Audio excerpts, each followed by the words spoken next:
দিলীপ ঘোষের বিরুদ্ধে কথা বললেন ভাইজান তথা আব্বাস সিদ্দিকী। পুরো ভিডিওটা দেখুন। প্রাইম মিনিস্টার এলে তো সব রাস্তাই বন্ধ হয়, খালি রেড রোড কেন? উনি যেখানে যাবেন সেখানে বন্ধ হবে। আর ওনারা কে? হরিদাস পাল, তাদের জন্য রাস্তা আটকানো হবে। প্রাইম মিনিস্টার জন্য আটকাবে, চিফ মিনিস্টারের জন্য আটকাবে, এটা ঠিকই আছে।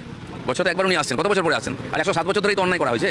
এক বছরে এমনি দম বন্ধ হয়ে যাচ্ছে। জান বাংলাদেশে পাকিস্তান চলে যান, নামাজ পড়ুন, কে বলবে না? এখানে চলবে না। সব সরকার পাল্টে গেছে, লোক পাল্টে যায়, এগুলো বন্ধ করবো বলে, আর বন্ধ হবেই জেনে রাখুন। সোশ্যাল মিডিয়ায় আমার হিন্দু মা বাপ ভাই বোনদেরকে বলবো, আমরা ভারতীয়, আমরা ভাই ভাই, আমরা সবাই মিলে এদেশের ব্রিটিশকে তাড়িয়েছি।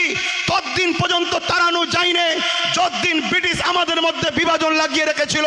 সেই পথেই কেন্দ্র সরকার হাঁটছে, হিন্দু মুসলমানের মধ্যে বিভাজন লাগাচ্ছে। কিন্তু আমি আমার হিন্দু মা বাপ ভাই বোনদেরকে বলবো, আপনারা খেয়াল করে দেখুন, সমাজে প্রচার করছে হিন্দু খাতরে মে হ্যায়, হিন্দু বিপদে আছে, হিন্দুরা নিরাপত্তাই নয়। কিন্তু আপনি খেয়াল করে দেখুন, এদেশে স্বাধীনতার পর থেকে এত সরকার এসেছে, হিন্দু কখনো খাতরাই পড়েনি। 2014 থেকে বিজেপি আসার পরেই হিন্দু খাতরাই পড়েছে। হ্যাঁ, খাতরাই পড়েছে। রেলকে বিক্রি করে দিল। হকার কারা করে? যারা অমুসলিম ভাইরা, 100-র মধ্যে 95 তারা হকারের কাজ করে। এলআইসিতে কাজ করে কারা? 100-র মধ্যে 100% অমুসলিম ভাইরা। এমন করে এলআইসিকে বিক্রি করে দিয়েছে, এয়ারপোর্টকে বিক্রি করে দিচ্ছে, কারেন্টকে বিক্রি করে দিয়েছে। আমার হিন্দু মা বাপ ভাই বোনেদের বলবো, আসামে ডিটেনশন ক্যাম্পে বিজেপি সরকারের